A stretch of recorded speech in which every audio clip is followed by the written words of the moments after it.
Tryggvi, bara frábær leikur, svona, hvernig leið þér í leiknum? Bara ógeðslega vel. Bara náttúrulega geggja að ná sigri og allt í allt var þetta bara mjög góður leikur hjá okkur. Við náðum að loka á þessum þurftum að loka og spiluðum bara hörku vel. Það er svona vantað mikið af leikmönnum í þennan leik og seinasta. En bara liðir að tóna einhvern veginn saman. Þú leiddir það í kvöld ef að ykkur liðir. Þetta er búin að vera hugsað dálítið það, að þú þurfir að leiða liðið meira.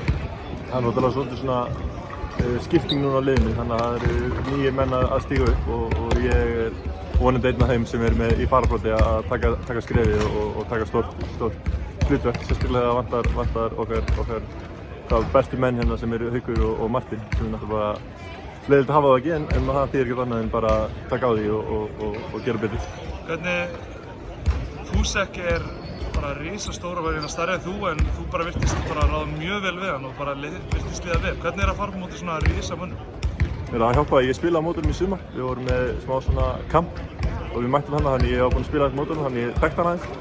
En hann er náttúrulega verulega hávaxinn og kann að nota hæðina sína vel. Hann er mjög smúð þegar hann er að setja hann, en við náðum að halda hann frekar niður í dag. Það var bara að loka líta á móti þess. Já, við þurfum að dennæja þessa stóru menn hjá þeim, sérstaklega Vladimir Brzezinski og hann og fleiri.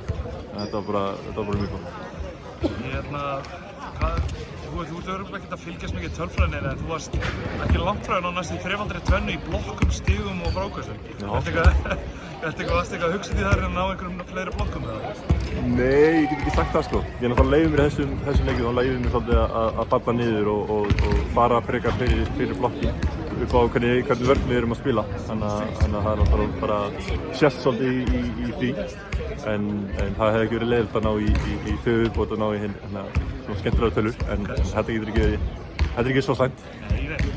Eru menn þá bara eiginlega svona að leyfa mönnum að komast inn í teig á móti þér og maður sá það nú það er náttúrulega erfitt kannski að fara upp á móti þér eftir að búin að blokka þitt lið alltaf sinna. Það kannski nærði ekki fleiri blokku því menn bara hreinlega er ekkert mikið að skjóta eða mikið á móti þér. Þá er náttúrulega starfið mitt bara komið leið og menn byrja að hika og ráðast á aðra hluti, þá er náttúrulega ekki að því lengra þeir eru frá körfunni því betra og ef það er það sem ég hef áhrifin, þá er það bara geggjað. Er það bara beint aftur út hvað verður lengi á slakarum á þannig að þú þarft að vera heim? Ég er bara hérna eldslega morgun, þannig að það er ekki svo gott. Það er bara eins og þið, stúpur við fámann sem fyrst. Kemst ekki eins og norður? Nei, blessa það vendi. Það væri nú draumurinn maður. Þetta var ekki við sér. Takk fyrir það.